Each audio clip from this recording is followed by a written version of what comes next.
the responses from the Kasich administration and from JobsOhio regarding this latest report on the conflict of interest, and they're saying, I think, that a lot of these were done before the board got started. They didn't have any direct role in them. They have a conflict of interest standard that they are held to. Respond to what they would say. So, actions often speak louder than words, and I think while everyone appreciates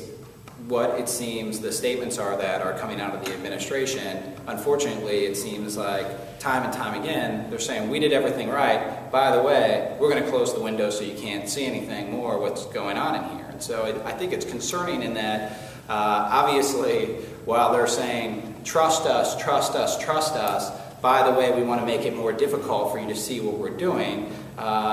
you all are in the same position we are. The desperate attempt to close off any ability to look at the internal activities of these individuals just leads to more questions. And so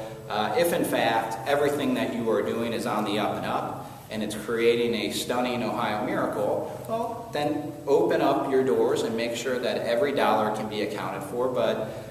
when they created JobsOhio, one of the concerns that I raised was, if you have individuals that are business leaders who are sitting on a board and are participating and making decisions, clearly their worldview is going to influence where the incentives should go, because they have a business and they see that there's jobs that can be created, and so they're going to be able to say, well, we could create jobs here, and that's why there's benefits to having folks who are bureaucrats who have no direct financial stake in businesses to be working to make objective decisions based upon what will create the most jobs, because they have no financial stake in where the money goes, except for, will it create the most jobs that are the best paying jobs that will lead to the greatest amount of economic impact for the state of Ohio. And so I think time and time again it seems that the concerns that were raised at the outset are just coming back around. And again, I think Cranes wrote an article specifically mentioning this issue, that if you have business leaders that are in a position to make determinations on where state incentives are being spent, they're going to start with their own financial interest just because they have greater knowledge of where that money could go and how it could benefit a specific area that they have an understanding of. So whether or not these individuals were involved, again, I think full transparency,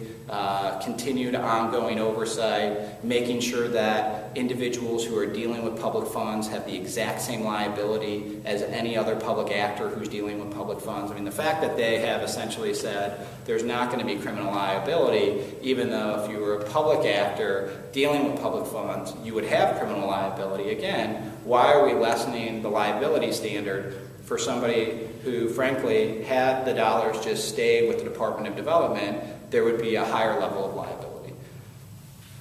I haven't looked at every provision of the proposed legislation, but do you suppose it's possible to retain the sort of business-savvy approach of JobsOhio, but to create a firewall that says, if you're on the board or a member of staff, you cannot have a direct financial link to a recipient of either an incentive they approve, or in the case of tax credits, they don't approve them, but they do recommend them to the tax credit authority. So even including that, a firewall that says you cannot have a direct link to anyone who receives any benefit that you have any sort of advice or approval roll in. Is that possible? Yeah, I mean, I'm a corporate attorney, and certainly I represent businesses that have board of directors, and if the member of the board has a specific financial vested interest in a decision that's being made by the board, first they have to disclose that they do in fact have that interest, and then they need to recuse themselves from participating in a vote that would in any way impact it. And furthermore, you need to make sure that in fact they're not doing things to influence other decision makers with respect to the outcome. And so I think the problem we have here is, frankly, it seems that at every turn they're saying, of course we're doing everything on the up and up, but by the way, we don't really want the public to be able to look in and see anything that we're doing, and so except what we share with you. And so I think it absolutely can be done, but I also think that the greatest way to assure that there's not going to be some sort of conflict that ends up resulting in a bad outcome for the public is to do it in a transparent way, given the fact that the proceeds that have created JobsOhio are taxpayer proceeds. And so transparency and accountability are the key to making sure that we're able to do this. Well, and the transparency and accountability also, I believe, would frankly be helpful to many businesses, especially businesses considering coming to Ohio, especially businesses considering working with JobsOhio or any other economic development entity, to know that they're getting a fair shake, to know that it's not going to be, what happens if, company A applies for something and company B applies for something, and their chief rivals, and your chief rival happens to know someone at JobsOhio and they get the award. It makes you get that perception that this may not be a fair program.